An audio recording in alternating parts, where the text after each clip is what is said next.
Hello and welcome to another edition of the Rolling Illini. I am Joshua joined by Avery, Schaefer, and Miles Hill. Whether you're listening to us here in Illinois on WPGU 107.1 or on the brand new WPGU 107.1 app, and I don't know, a place like Tennessee, we welcome you and we are glad that you are listening to us this week. We have a lot to get to, but first, guys, how was your week? My week was, shall we say, busy. The semester is definitely heating up. For sure. Both literally and figuratively, as the temperatures are way too high to be late September. Oh, I thought it was beautiful this week. Yeah, honestly, you're right. It is high for late September, but it feels great, though. It does feel great, yeah. Now, my week was it was busy, I would say, eventful, is what I would really say. It had a lot going on, but I'm glad it's Friday. I'm ready to get a quality show in here, so. Yeah, well, we have a lot to get to, so we're going to start first with the most pressing news. On Tuesday, the U.S. OPC, that is the U.S. Olympic and Paralympic Committee, released 19 names that are going to be inducted into the U.S. OPC Hall of Fame, and there are a lot of great athletes, but the last name is the one that means a lot to Illini Nation and to the disability community as a whole. He's going to be inducted under the name Special Contributor. It is the late Dr. Tim Nugent. If you do not know anything about wheelchair basketball or the adaptive athletics community, but you go to Illinois, you might recognize the name. He is what Nugent Hall is named after, with Beckwith on the first floor. But to really understand Dr. Tim Nugent, we got to go back to 1948. I'm just going to tell the quick story for those of you that don't know. And in 1948, a lot of soldiers were coming back from World War II with a lot of injuries that hadn't been survived in previous wars, mostly spinal cord injuries is what I'm talking about. And at the time, the medical ideology behind a spinal cord injury was they're going to live 3 years, they're going to die, there's nothing we can do about that. So they just stayed in bed. And with the GI Bill allowing veterans to go to college for free, and Dr. Tim Nugent, the idea came that there would be a rehabilitation college in Illinois. I believe the original location was in Carbondale. I'm not sure. Yes. Yeah, Carbondale, I believe, was the first one. And so he went to a program at Carbondale, and what was incredible about him is he would do nothing for the veterans that he had. Like, not nothing, but like he made all of the veterans do all of the things in their rehab, so they had to open their own doors. And it's not like today there were no sidewalk cutouts, which is something Dr. Tim Nugent later played a role in creating and worldwide. And I can't imagine a world without sidewalk cutouts for wheelchairs. Yeah. But there were other things like elevators in every building.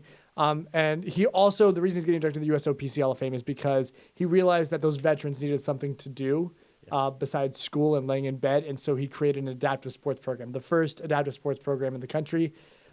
He later pushed for Carbondale, which was only for disabled veterans, to become UIUC here in Champaign-Urbana. And there was a lot of tension about that. There's a documentary about it. There were some fathers who were worried about, quote, disabled men touching their daughters, end quote. And like there was a lot of kind of discrimination in that way that Dr. Tim Nugent paved the path to overcome.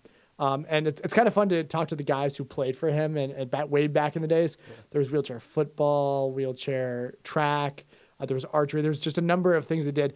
In 1948, he started that program, but he also started the National Wheelchair Basketball Association, which is encompasses all wheelchair basketball teams around the country that travel internationally. It's the largest adaptive sports organization in the United States, outside of course, the USOPC.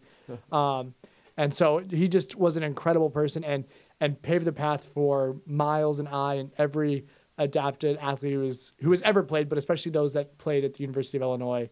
Miles, what do you think about this great man being inducted in the Hall of Fame? Yeah, man, I mean, not to say that it's overdue, but he definitely deserves it. And there's no other person, I think, on that list that when you look in terms of outside of just the sport, for what he did for a community, for an underserved community, there's no one more deserving of being put into a Hall of Fame position. So, man, I wish he was still with us to see that, because man, he deserves to bask in all the glory that he deserves from just being able to advocate for people with disabilities. And unfortunately, at that time, even if you had the voice to say something, it wasn't heard. So it was great that able-bodied person, Tim Nugent, allowed us to be the bullhorn that we could speak through, and it's really great to see that he's getting the recognition. So. Yeah, two important things that I forgot to mention is Dr. Tim Nugent unfortunately passed away in 2015 before Miles I either got here. But also he was integral in creating disability resources and education services here, or DRES as it's called. And that's an impact outside of basketball. Currently, DRES serves 2,000 students on this campus, helping students with disabilities academically succeed, which is something that's incredible because a lot of people with disabilities don't go to college and don't get a college degree, and then that leaves a lot of opportunity on the table that they wouldn't get otherwise. So that was huge. I never got to meet Dr. Nugent. Unfortunately, neither did I. But we have met Dr. Nugent's wife, Jeanette, multiple times, an incredibly sweet lady who really likes telling stories about Dr. Nugent. They actually met in Hawaii, which I find a great story. Yeah. But she's great, and we're just so excited here at the Rollin Illini that he got inducted. There was a lot of excitement around Illinois wheelchair basketball and the track team about him being inducted, and I do think it is long overdue. So huge thanks to Dr. Tim Nugent, and a huge shout out to the USOPC for recognizing him for such a great honor. All right, so we're going to take a quick break. But before we get that, I would like to remind you that the Rolling Illini is brought to you by the University of Illinois Division of Intercollegiate Athletics. Last week, that Nebraska game was great. I mean, it's hard to win if you give up 700 yards of offense. Almost. But it was a great game where we were winning in the first half. It was a thriller. I see a lot of improvement along the guys. There's a lot of games left this season. Yep. So continue to come out and support the guys. Get your tickets at fightingillini.com. 3 more home games. 3 more home games. But tonight and tomorrow. Oh, yeah. Tonight, repeat with me. Tonight, and tomorrow. There is Illinois volleyball at Huff Hall. It is the annual Stuff Huff event where we try to sell out Huff Hall. Tonight at 7:30, if you were in the area and you can get here, come watch our ladies take on #1 Nebraska. They beat us in the national semifinals last year in 5 sets. This year we're looking for revenge just at home. Exactly. And it is a blue out, so if you're coming to that game, blue. Tomorrow. So, and if you're listening anywhere in the country, you could drive up and be here by tomorrow. Yeah, I mean, if you wanted to watch us face Iowa. It is an orange out game. That game is at 7 p.m. Central Time, and it should be a great game. Yeah. There's nothing quite like Big Ten volleyball. So if you've never been to a volleyball game, or if you have, go. If you're not, students get in free, but if you're not a student, go to fightingillini.com to get your tickets. Yeah. And we'll be right back after this quick break.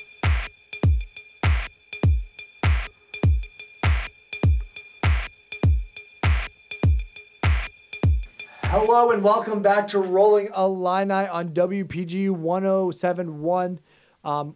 Just quickly, the last segment was about Dr. Tim Nugent and his impact both on the field of play for adaptive athletics and also in the Illinois community. Avery, during the break, brought up a really good quote from Tim Nugent, and that has meaning to him, so I want him to talk about it a little bit. One of the things he said, it's actually on the wall at DRES, and this is going to be a theme throughout the rest of the show, so it's something I really encourage you guys to think about, and that is that the presence of a problem is the absence of an idea. Yeah, and I see that quote every day at DRES and just totally forgot about it, and I think something that's really incredible about that is that's kind of how our program is built, right? Yeah. Is,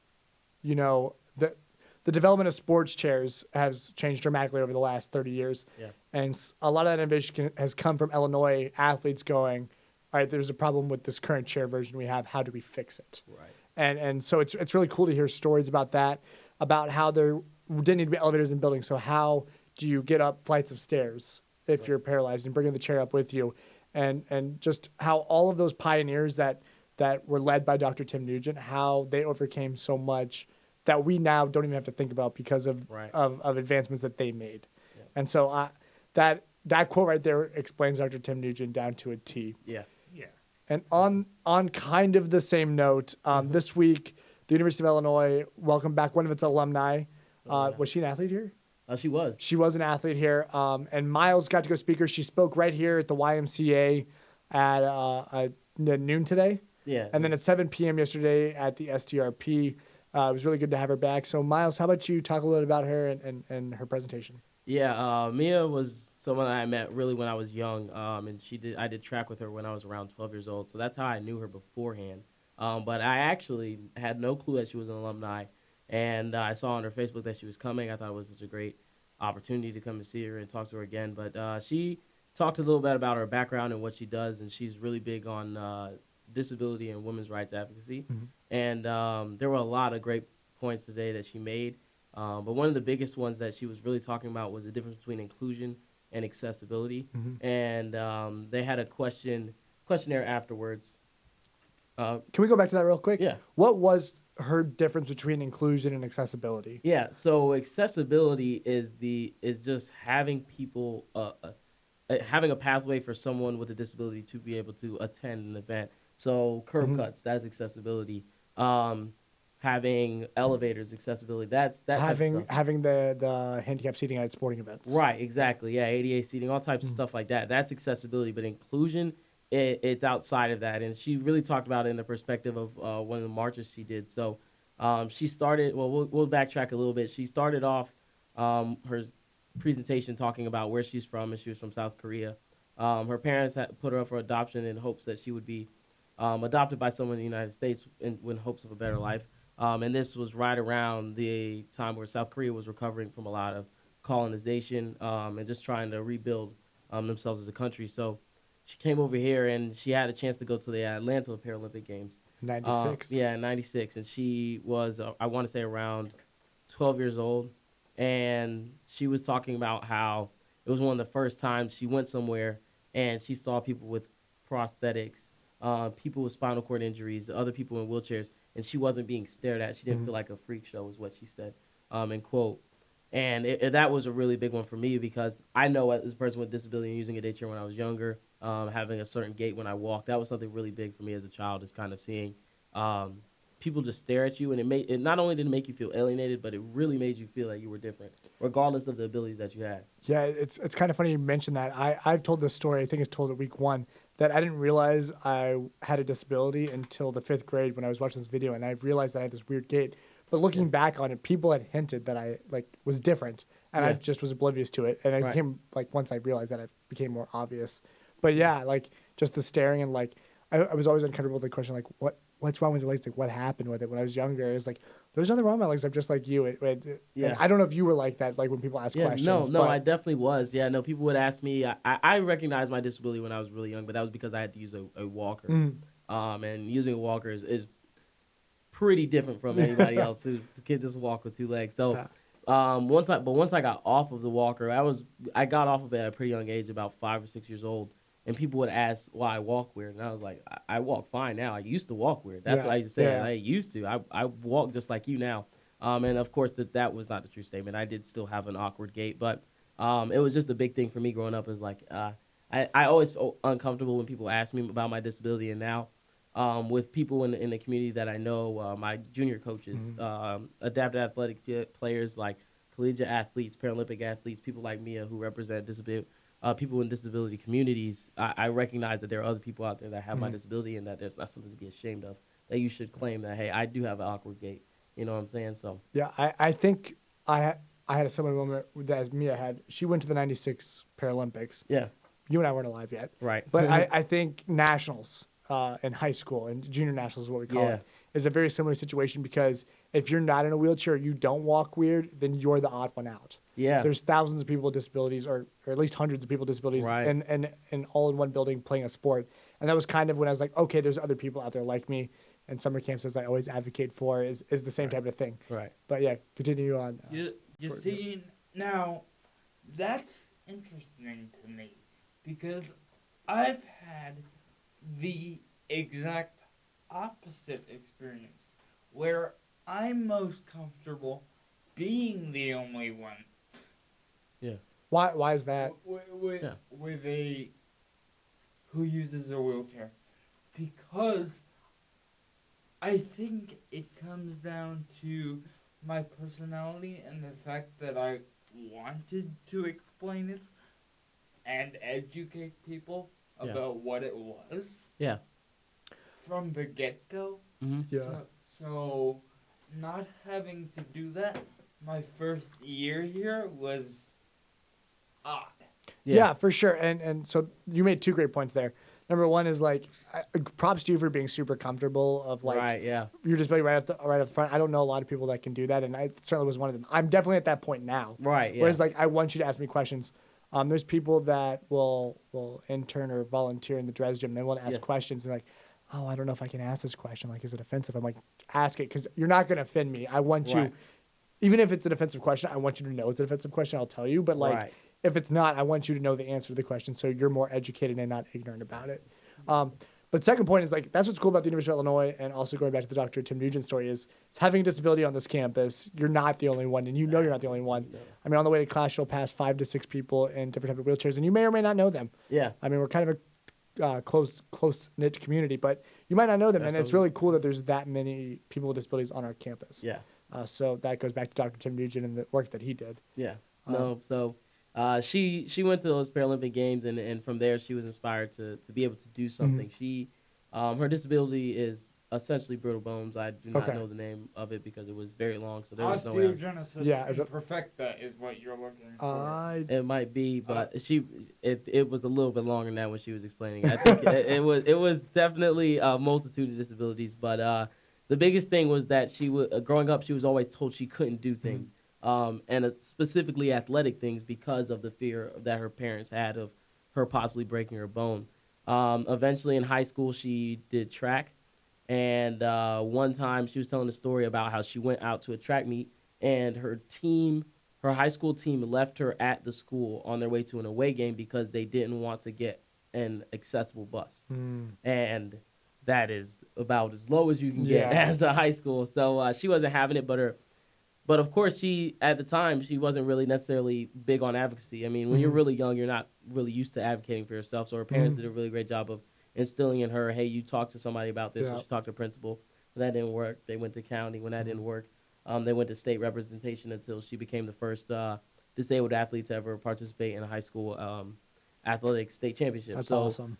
She was really big on that. And from there, she came up here to U of I, king of all adapted athletics. So she came here from 2003 to 2007, was really big on her basketball, and then she ended up getting her master's from UNC, Chapel Hill. And she went down there, and she was still doing athletics. I know she did fencing for a while because she was doing that when she was coaching me. But the bigger thing was that she broke her femur, and she ended up having to have 9 surgeries over the span of 9 years. And so that really kind of just holds you back from any athletics. You got a broken femur. Even sitting in a chair, that's not going to work. So from there, she really started working on advocating for vulnerable communities, especially the ones that she was a part of, Asian American communities, disabled communities, and women's communities. And so when she started, she wanted to start working with the National March, Women's March that happened after the inauguration of Donald Trump. And she kind of emailed the people who were running the march, the organizers of the march, and a couple emails kind of went empty without response. And after a while, she finally got a response. And the biggest thing that she was advocating was the difference between accessibility and inclusion. And so with that, she really tried to push that, hey, it shouldn't just be that disabled people can come. Disabled women should want to come to this march. It should be, you should feel like you are wanted where things are, and that was just a really big thing for me. That march was supposed to have about, if I want to say, their anticipated numbers were about 10,000. Yeah, and their actual numbers. Yeah, their actual numbers were at least 10 times that, and the biggest thing was that she said at 5 p.m. of the day of the march, you see a couple people trickling in, kind of walking in. It didn't look like it was going to be as successful as they wanted it to, and by 8 p.m., she said you couldn't see past about 15 feet in front of you. It was just so many people just everywhere around, and she had so many photos of her just front stage, her in a chair, all types of women behind her, all different races, creeds, abilities, and it was such a really surreal moment. And then she opened the floor to some questions. It was a really great presentation from her, and it was just great to see that she's back on campus. And do you remember any particular questions that she was asked at the end that like really stood out to you? Yeah, there were a couple. One was just talking about a couple obstacles that she had in terms of trying to get to where she was. So she talked about the broken femur that she had, but someone was asking more about like either through people or like physical obstacles that tried to prevent her from getting to where she wanted to be. And the biggest thing she said was actually ego, was holding her own ego back and taking. And it's kind of hard to think about it, but when you're advocating, the biggest thing about advocation is that you need something, and in order to advocate for yourself, you have to continuously ask. Yeah. And when it comes to rights are rights because I don't have to do anything to earn them. That's given to me. And so the biggest thing was, you're arguing for rights. There's no ego behind it in your mind. It's like, I deserve this. This should be given to me off rip. And the biggest thing was for her to sit down, listen, and be able to hear other people's arguments and then assess from there. And that was her biggest thing, was that when she started, she said that it was really hard for her to control her ego and listen to someone else's argument and why they couldn't help her, and then explain. But the biggest thing was that she eventually continued and learned, listen to the entire argument, and then you can continue to rebut that. And it was really powerful the way she worded it. She was doing it a lot better than I can. But, it's really interesting talking about the whole self-advocacy thing, which she's doing a great job of. I'm glad she got to go to the Women's March. That's incredible. Yeah. And I find the intersectionality of like civil rights between disabilities and racism, sexism very interesting. Yeah. But I think what's interesting is about how when you have to self-advocate for yourself, you realize that about 70% of that is just listening. Yeah. Because either they're telling you why they can't do it, and it's a valid reason, or they're telling you why you can't, and you have to listen to tell them why their reason was wrong. Exactly. And then you have to come with a solution, like Dr. Nugent would say. You'd have to come with a solution. So I really admire that a lot. Did she talk a lot about the intersectionality between other discrimination and disability discrimination, or? Yeah. So the biggest thing that she talked about was the communities that she was a part of and how they all kind of intersected. She briefly touched on Asian American or her Asian American race or ethnicity, but she didn't really talk too much specifically on that. But the biggest things were women advocacy and disability advocacy. And I think the biggest thing was that for her, she used advocating for women to become another way to advocate for people with disabilities, which I thought was just a brilliant way to kind of bridge the gap. I know there was an initiative that we tried to start at my juniors program, and it was when House Bill 2 was created in North Carolina. For those of you that don't know what House Bill 2 is, it was essentially a bill that some way, somehow was passed by North Carolina legislature that basically made it illegal for you to go to the restroom that was not of the gender that you were born as, which at first I thought was a terrible law, because are you going to tell someone like to show you what gender they were at birth before they could go use the restroom? Like, that's not going to happen. So it's very hard to enforce in the first place. But even more on top of that, when that bill came out, we used it as a way to try to install more ADA compliant places in North Carolina. So there were, of course, as many people, especially if you're really big into politics, understand when a bill gets passed, there's a main part of the bill, and then there's a whole bunch of stuff that they tack on trying to add on to the bill, because that's kind of what the Senate does, is they want to move something. Okay, I'll sign that bill if you add this to it, and something like that. Yeah. So that was a big thing for us, was trying to fuse it and trying to make it, hey, this bill is a terrible bill. We really need to repeal it. But as we're repealing it, let's make sure that this group of people with disabilities do not get forgotten or are not forgotten. And we really tried to push. But unfortunately, that initiative really did not work for us. Yeah. And that was the biggest thing that Mia was really great at, was trying to put the two together. And it was seamless for women's advocacy and disabled advocacy to put them all together. It was great. That's awesome. It's awesome when we get alumni to come back and talk about the incredible things they're doing.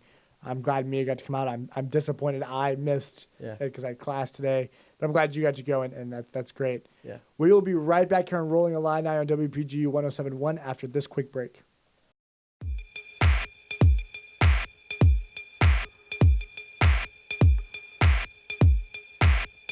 Welcome back to the Rolling Illini on WPGU 107.1 in Champaign-Urbana. I'm Josh Joins, as always, joined by Avery Schaefer and Miles Hill. Did you just forget my name for a minute? No, I was reading something for the next segment that we were going on. So this is about track and field. Track and field is in the thick of the season. The Chicago Marathon is upcoming very, very soon, and we'll have coverage of that. But earlier this week, the U.S. Olympic and Paralympic Committee, topic of today, released their the 43 Paralympic athletes, 61 total athletes who will participate in the World Championship track and field, meet in Dubai upcoming. Members of that team include alumni like Josh George. Wow, I'm not going to Dubai. Josh George. Wow. And our boy Daniel Romachuk. Also has Susanna Scaroni, Ariel Ross, and our Rigo is one of our sophomores. Oh boy. And then Alexa Halko is a current student. 19 is an impressive number from the Illini. Yeah. And the competition starts November 7th. They're going on a wide range of things. The thing that I don't think we've ever mentioned on the show is classifications for track and field. Yeah. For track classifications, you get a T. For field classifications, you get an F. All of these athletes are going for track. Yeah. Because our track program here at Illinois is top notch. For those of you that don't know, we are a Paralympic training facility. So we will have athletes that are not our own come and train at our facility because of Coach Adam, or Chief as we call him, and the staff that he has brought in. So it's really, really great. I'm excited for those athletes. I don't know who put a outdoor sporting event in Dubai. I don't care what season it is. It's going to be hot, which is something to look out for. But we wish all of them the best of luck, and we will be covering that in November, right in the thick of basketball and the end of track season. So watch out for November. It's going to be a very, very busy time here on Rolling Illini. Oh, yes. All right, so now we're going to go to one of my personal favorite segments of the week. Yeah, I really like it. It's a new one this year. If you were with us last year, we didn't have it this year. Well, I'll just tell you the backstory of it real quick because we have time. Last year, when we kind of wrapped up the year, we thought that the show focused a little bit too much on sports. Yes. And that we needed to include the disability community as all because Rollin Illini is about the disability community as a whole. Right. And so we decided to make that change, and we felt that nobody could put the pulse of the disability community in Illinois better than Avery could. Miles and I are really good at the sports stuff, but Avery's really good about the outside stuff. And so this year we're going to have a one last big thing with Avery where it's something that can be outside of athletics, and it usually will be. So, Avery, what is your one last big thing for the week? In honor of... An honor. Or maybe in this case that's the wrong word. But given what has been going on in the news, and if you haven't seen it yet, you're living under a rock. Let me just say that. But all the things with the Trump impeachment that to me is imminent, or at least I hope it's imminent. Cross our fingers, but it got me thinking, what about the disability community and voting? Who of us actually gets out there and takes advantage of our constitutional given right to vote? So I did a little bit of digging around. Okay. Not in any formal way, but I asked several of my friends 2 questions. Did you vote in the last election? And do you plan to vote in the election in 2020? Now, of the 20 people I got to answer me, granted that is a small sample size, and I know that it's not scientifically rigorous, but 10 of them said no to either one of those two questions. Wow. They either did not vote or do not plan to vote because they are too turned off about who their choices are. Now, I don't know about you guys, but to me, a non-vote is the same thing, essentially, in substance, as voting for something you don't want. Yeah. So as a political science major, I was very excited when you brought up this topic because this is something that's near and dear to my heart. And I've always said that if you don't vote in the election, you don't have a right to complain about what's going on in your community and in your country.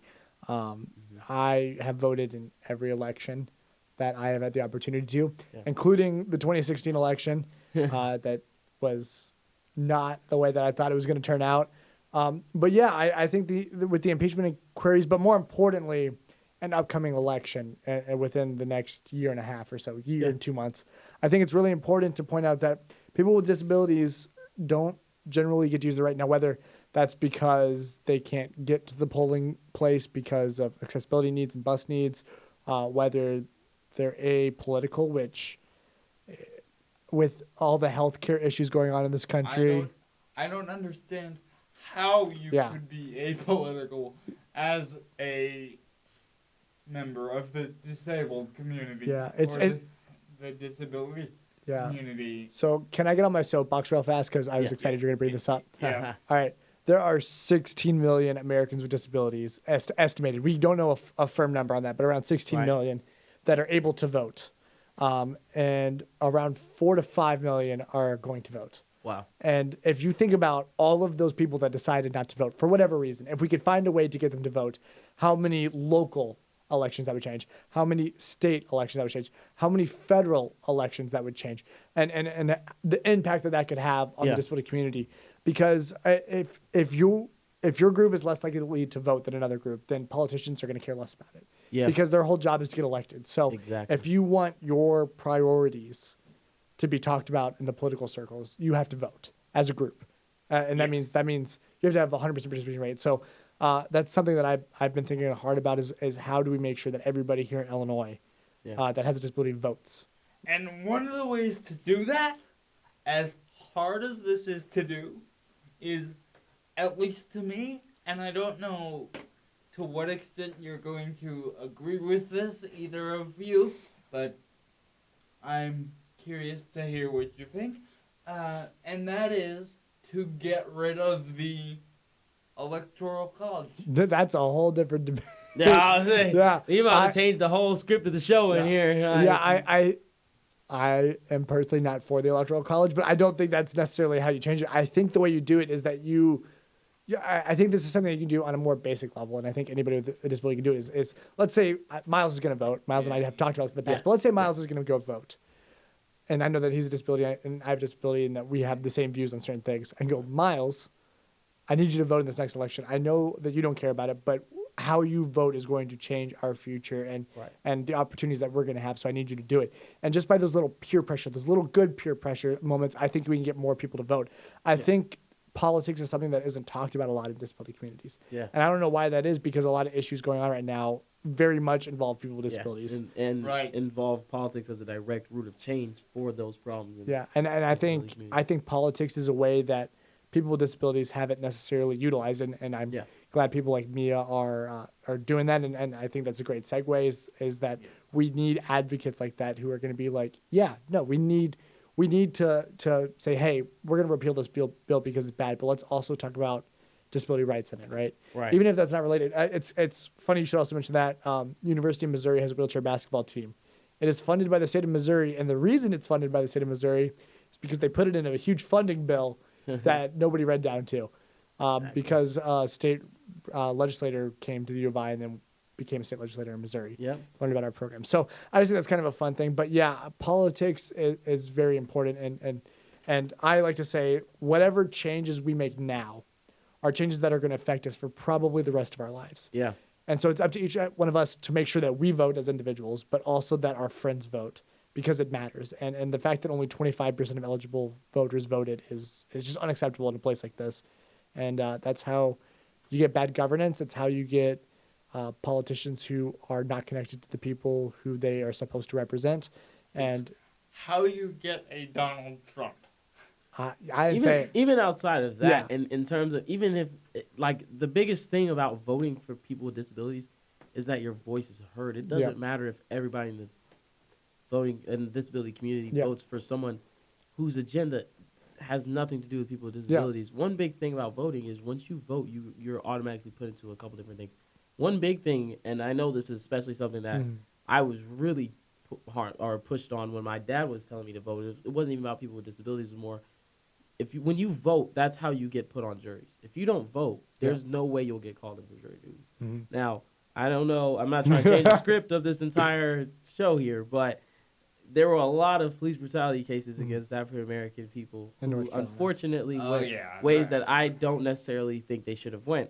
And a way that would have really helped that is if we had more African American people on those juries. And that's the same thing with people with disabilities. That voting not only allows your voice to be heard, but then it puts you into roles for people in government to hear you, to see what you want, and actually you'll have a voice. Bigger on what Josh said. Yeah, like if you don't vote, they don't care. Their whole point is to get elected and to make the changes for the people who are speaking. If your voice isn't heard, then... And I think this whole thing goes back to how we talked about kind of connecting multiple stories from today. How, when you're going around campus, there's people with disabilities everywhere, right? Right. And that visibility allows it so it's not weird that we're here. Right. And so you have to be visible in society as a whole in order for people to be like, oh, it's not weird that you're voting, or it's not weird that you're on this jury. And so that whole visibility piece is a part that goes far beyond the politics of whatever you're voting. Right. And I say this to all my friends, because whether you have disability or not, I am always like, you have to vote. You have to, yeah. If we're friends, you have to vote. Yeah. And I say, I don't care who you vote for. If you want to vote for Donald Trump, that is your prerogative. And that's your right. You're right, exactly. But I just need you to vote, because I want the greatest number of voices heard, because that's how representative government works, and that is the only way that our government will work. Yeah. Yeah. I agree. That was great. Anything else, Avery? No. And on that pungent note, we're gonna just real quick before we go, we're gonna talk about next week. Next week's show is going to be a good one. The regular season for wheelchair basketball begins this week. Yeah. And so next week will be our preview for that. It's the only show of the year that will be all about wheelchair basketball. We will spend the first half of the show hearing from Coach Steph Wheeler. And then the second half, or talking about the women's team, which is going to be something great to talk about. There's going to be a lot of improvements on that team. It's exciting to think about it, and I can't wait to hear Coach Wheeler's comments on it. Then the second half of the show is going to be hearing from Coach Matt Bushy, the men's team's coach, and talking about what that team is expecting throughout the year. Yeah. I'm very excited about that episode and look forward to it. And then we'll be hearing about Avery's last big thing for next week. And so I think we're going to end this show like we haven't any other week. I think we're going to end it with a quote from Dr. Tim Nugent. Avery? the presence of a problem is the absence of an idea. Just remember that. All right, let's find some ideas this week. Let's have a great week, Illini Nation. Make it out to the volleyball game tonight and get your tickets at fightingillini.com. We will see y'all next week right here on WPGU 107.1 or the WPGU 107.1 app. Bye, y'all.